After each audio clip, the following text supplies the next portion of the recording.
क्या वाकई हजारों साल पहले मंदिर इसी वजह से बनाए गए थे? आखिर मंदिर बनाने की वजह क्या रही होगी? हमें क्यों आवश्यकता पड़ी होगी मंदिरों की? क्यों हमारे इतिहास में ऐसे ऐसे मंदिर बनाए गए जिन्हें बनाने में दशकों लग गए थे?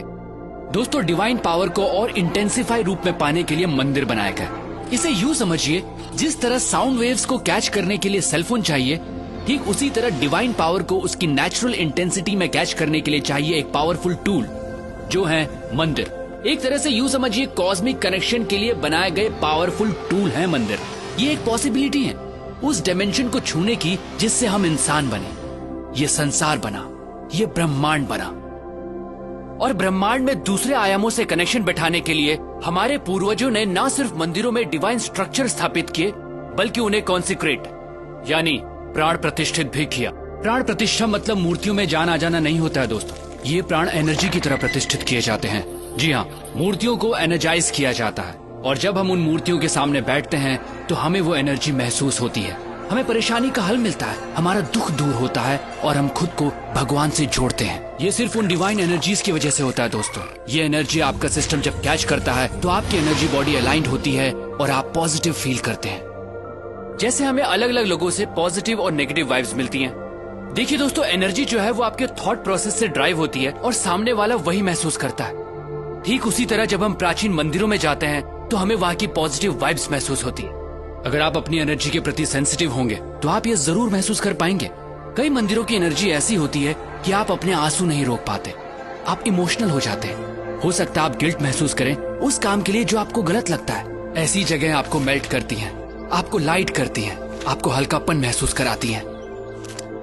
दोस्तों, प्राचीन मंदिर ऐसे एनर्जी सेंटर्स थे जो इंसान की डीप ट्रांसफॉर्मेशन के लिए बनाए गए थे। तभी तो मंदिरों में जाने से पहले नहाया जाता था, ताकि आपकी बॉडी उस एनर्जी के लिए और रिसेप्टिव बने।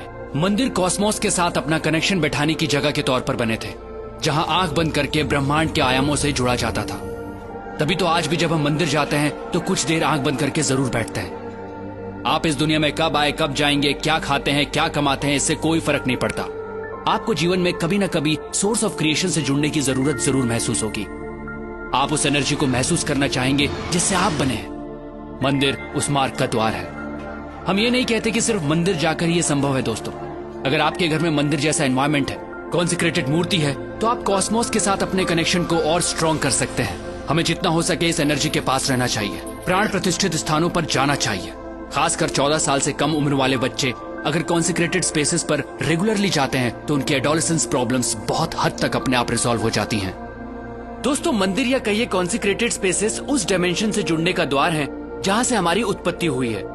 ये एक तरह की टेक्नोलॉजी है जिससे हमारा एनर्जी सिस्टम ऐसे अलाइंड होता है कि हमारा जीवन को देखने का नजरिया ही बदल जाता है। तो अगली बार जब भी किसी मंदिर में जाएं तो वहां की प्राण प्रतिष्ठित मूर्ति और उस कॉन्सिक्रेटेड स्पेस की एनर्जी को अपनी एनर्जी सिस्टम से एक होता जरूर महसूस कीजिएगा।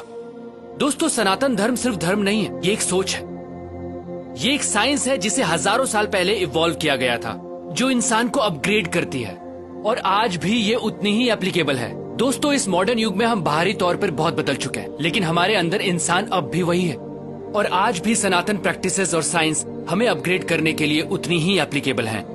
सनातन सोच के माध्यम से मैं ऐसी ही चीजें, ऐसी ही साइंस आप तक पहुंचाता रहूंगा। दोस्तों, अगर आपके दिमाग में भी ऐसी ही कुछ प्रैक्टिसेस हैं, साइंस हैं, तो आप मुझसे जरूर शेयर कीजिएगा, क्योंकि हमें लगता है इस वक्त वर्तमान में सनातन सोच की आवश्यकता है, क्योंकि यही हमारा भूत है और यही हमारा भविष्य। प्रणाम।